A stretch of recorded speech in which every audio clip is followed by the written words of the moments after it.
On parle BD ce matin dans les studios de Radio Royan-Vercors en compagnie de Pablo Vasquez qui est illustrateur, graphiste et donc auteur de BD du territoire. Bonjour Pablo. Bonjour. Pablo est ici dans les studios pour nous parler d'une nouvelle BD sur laquelle il travaille. C'est une BD qui s'appelle La Fabrique et pour laquelle il réalise en ce moment une campagne de financement. Alors peut-être que Pablo, tu peux commencer par nous présenter ton projet ? Oui, eh bien mon projet c'est une bande dessinée dans un univers fantastique. Donc c'est une bande dessinée qui est d'un genre plutôt accessible dès 9-10 ans, très coloré et dont l'intention c'est de vous emmener dans une aventure tout en vous faisant réfléchir. Alors réfléchir à quel genre de sujet ? Donc c'est un sujet très spécifique qui te tient à cœur, donc, puisque c'est le tome 2 de la bande dessinée là, sur laquelle tu travailles ? Oui, exactement. En fait, c'est une bande dessinée qui est née de, on va dire, l'imbrication de deux passions à moi. La première, c'est donc de faire s'évader les gens en les faisant réfléchir à d'autres choses que leur quotidien.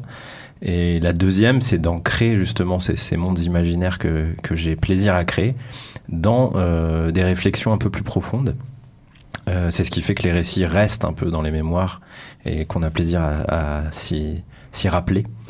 Là, c'était le sujet du savoir-faire et de la dépendance au savoir-faire. Comment ça t'est venu ce sujet ? Dans le document que tu m'as transmis, tu parles d'une prise de conscience qui t'est venue un jour sur ce thème. Oui, c'est ça. Auparavant, je travaillais dans un autre domaine que la création artistique, puisque j'étais dans l'ingénierie des systèmes informatiques. Et je travaillais sur des choses très précises qui étaient des toutes petites briques d'un très grand ensemble. Donc il y avait une sorte de déconnexion entre ce qu'on faisait chaque jour et le but final de l'objet global auquel on participait comme une petite fourmi. Donc il y avait une sorte d'abstraction entre nos actions et le monde réel et ce qu'on pouvait fabriquer. Donc je me suis questionné beaucoup à cette période-là, c'était il y a une dizaine d'années, même avant le Covid et l'histoire des pénuries. Et bien avant le Covid, je me questionnais sur comment faire si les objets qu'on peut commander sur Internet, si les outils qu'on utilise tous les jours et qui sont devenus très complexes, très opaques, s'ils viennent à se briser, nous on est vraiment dépendants soit d'un réparateur, soit de complètement changer l'objet, ce qui est devenu malheureusement l'habitude maintenant. Donc en fait, l'opacité de ces objets, et c'est un peu la même chose qu'on peut relier maintenant aux intelligences artificielles, où c'est une boîte noire derrière laquelle se trament beaucoup de mécanismes qui sont complexes. Et nous, on n'a accès qu'à une sorte d'interface. Et on est bien incapable de dire comment ça fonctionne et quoi faire si ça répond plus correctement. Donc l'idée de ton projet, ce serait aussi de faire prendre conscience peut-être aux gens qui vont la lire de cette dépendance qu'on a, dont on n'est même pas conscient finalement ? Oui, c'est ça. L'idée, c'est que chacun puisse se questionner petit à petit dans l'aventure. En fait, on va suivre des personnages qui, eux, vont se questionner et vont avoir différentes réactions. Donc, peut-être que vous allez, si vous lisez cette BD, vous identifier à un personnage ou à un autre, parce qu'ils ont des caractères bien différents. Et une fois qu'il y a cette prise de conscience, qui peut faire consensus peut-être aujourd'hui, chacun réagit différemment. Il y en a qui veulent absolument apprendre beaucoup de choses, s'approprier à nouveau du savoir-faire.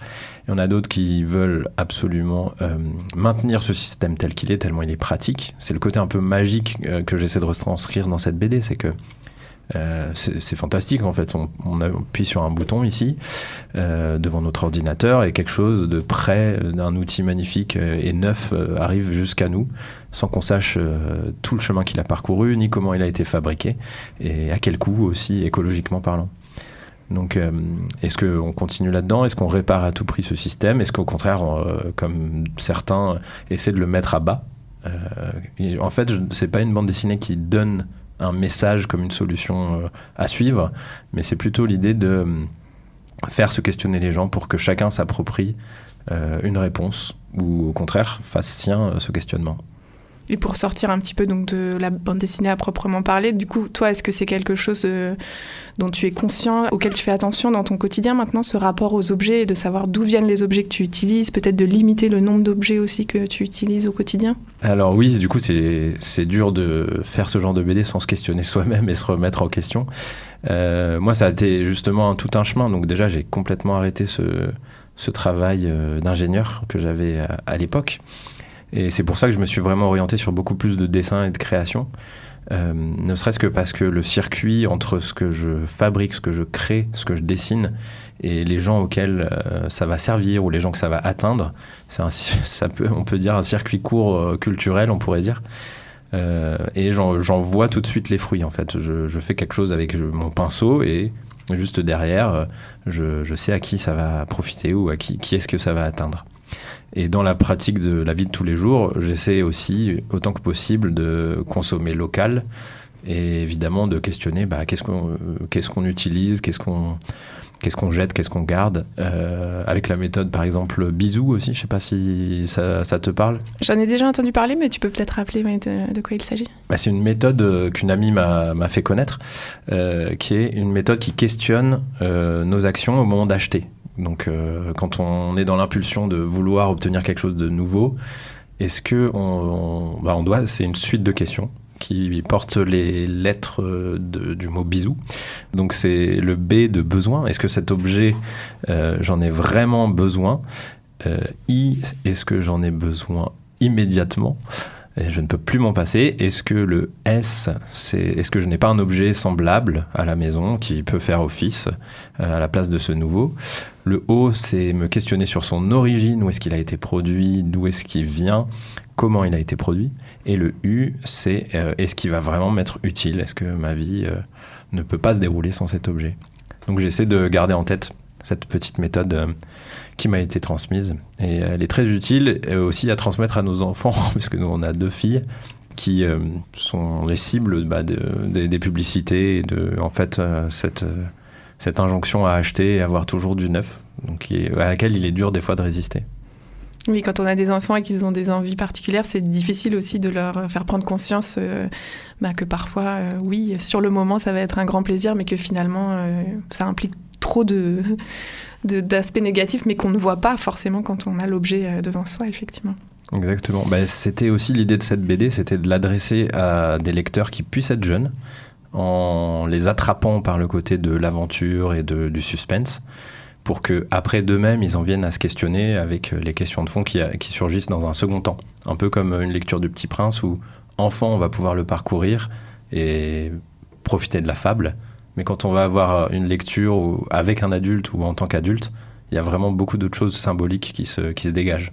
Une double lecture, oui. Et puis c'est vrai que le côté bande dessinée aussi joue bien ce rôle-là, même auprès des adultes, sur le côté un peu ludique des images, en fait, des dessins, qui permet aussi d'apporter le fond de manière peut-être un peu plus facile, même auprès des adultes. Voilà, c'est ça. Et alors, donc, je le disais, il s'agit du 2e tome de la bande dessinée. Ça s'appellera Les Engrenages enroués. Et le tome 1 de cette aventure était déjà paru en 2023. Ça s'appelait... Alors, le titre m'échappe, mais tu peux peut-être nous en parler de ce premier tome? Oui, le premier tome, sorti en 2023, c'était La clé envolée. J'aime bien trouver en fait des assemblages de mots qui ont un sens un peu étrange et rigolo pour renouveler un peu la sémantique. Donc la clé envolée, puis les engrenages enroués. Et donc il y aura une 3e et dernière bande dessinée pour compléter cette histoire que j'ai déjà écrite entièrement en fait et qu'il ne me reste plus qu'à illustrer. Alors ce premier tome, tu nous l'as amené au studio, je l'ai entre les mains, donc il existe, il est disponible j'imagine à la vente. Où est-ce qu'on peut le trouver?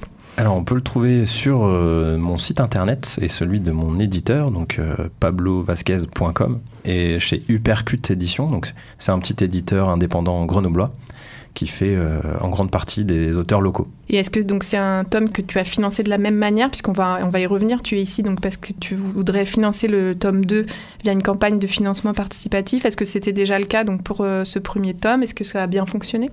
Oui, c'est ça. Le premier tome, il a fonctionné grâce à une campagne de financement participatif. C'est-à-dire que les gens découvrent le projet, je leur montre des croquis, des dessins, des illustrations qui font déjà partie de l'aventure. Mais je ne réalise pas le premier tome en entier tant que je n'ai pas eu un certain nombre de précommandes qui me permettent, grâce à l'argent récolté, de travailler, d'être rémunéré pour ce travail de création.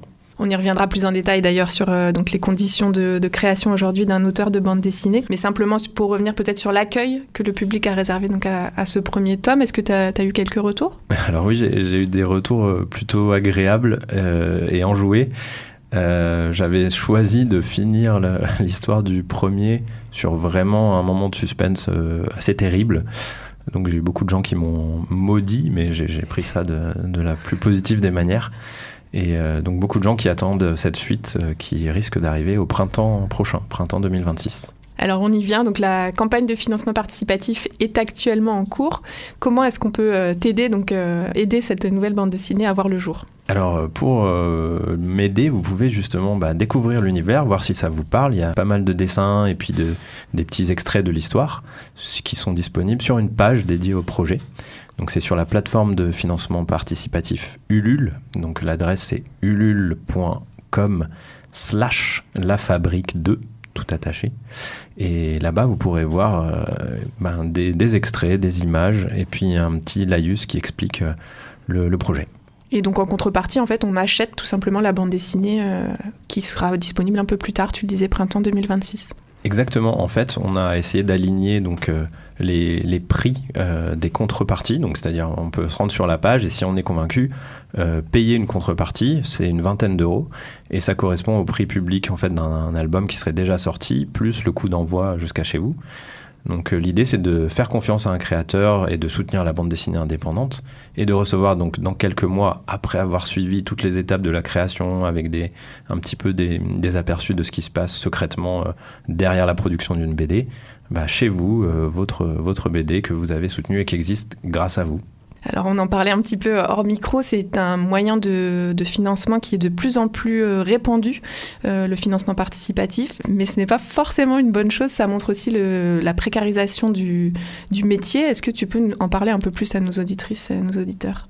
Oui, alors je ne sais pas si beaucoup des auditeurs sont au courant de ça, mais quand on achète une bande dessinée ou un livre, en général, la part qui revient à l'autrice ou à l'auteur, c'est 10% du prix de vente.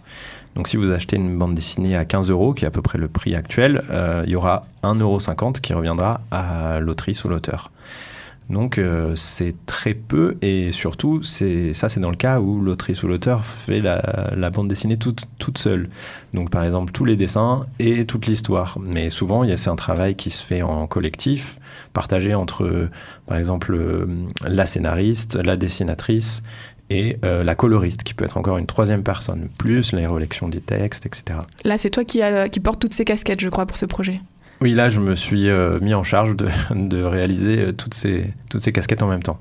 Voilà. Mais dans ce monde du livre, les auteurs sont donc pas très bien rémunérés.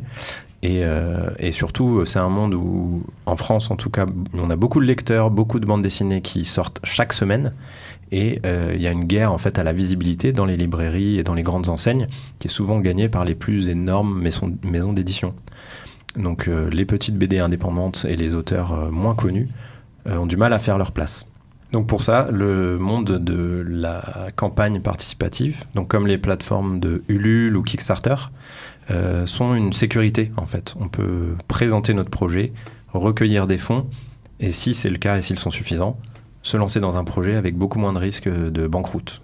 Et ça te permet aussi, j'imagine, de financer ton temps de création, puisqu'il te faut beaucoup de temps donc, pour écrire, dessiner cette bande dessinée. Et c'est un temps où sinon tu n'es pas payé. Oui, c'est ça. Il y a des auteurs qui sont payés à l'avance quand ils ont déjà beaucoup de succès et que les maisons d'édition ont confiance en eux.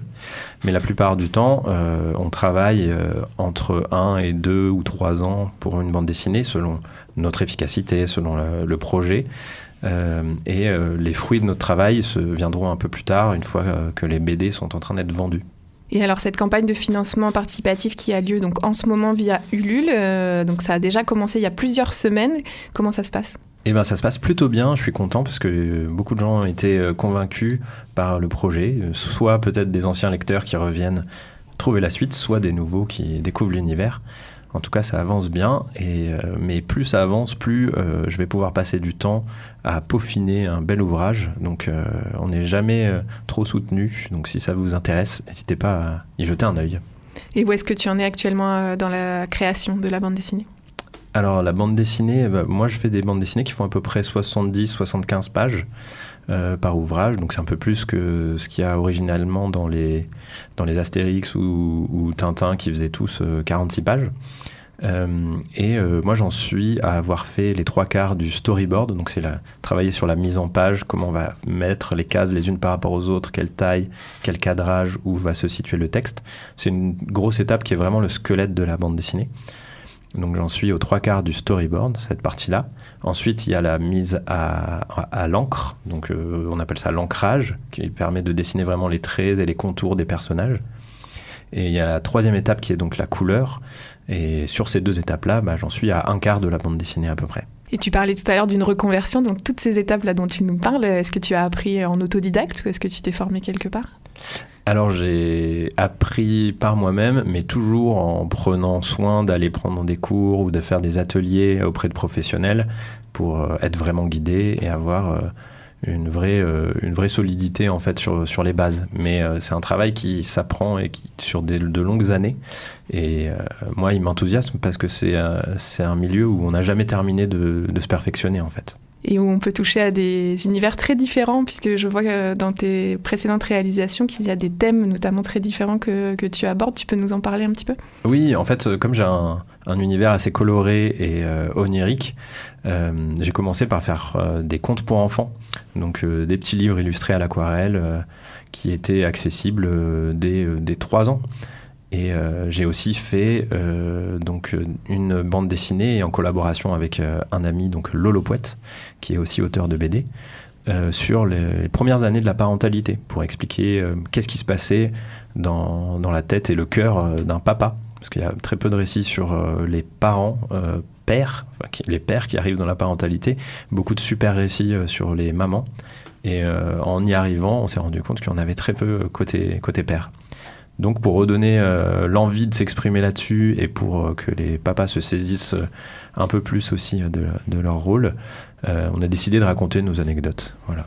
Donc voilà pour tes précédentes collaborations. Et tu parlais donc notamment de cet ouvrage sur la parentalité, ce qui me permet de faire une petite transition. Donc tu es papa de 2 petites filles et tu habites avec ta compagne donc, du côté de Presles.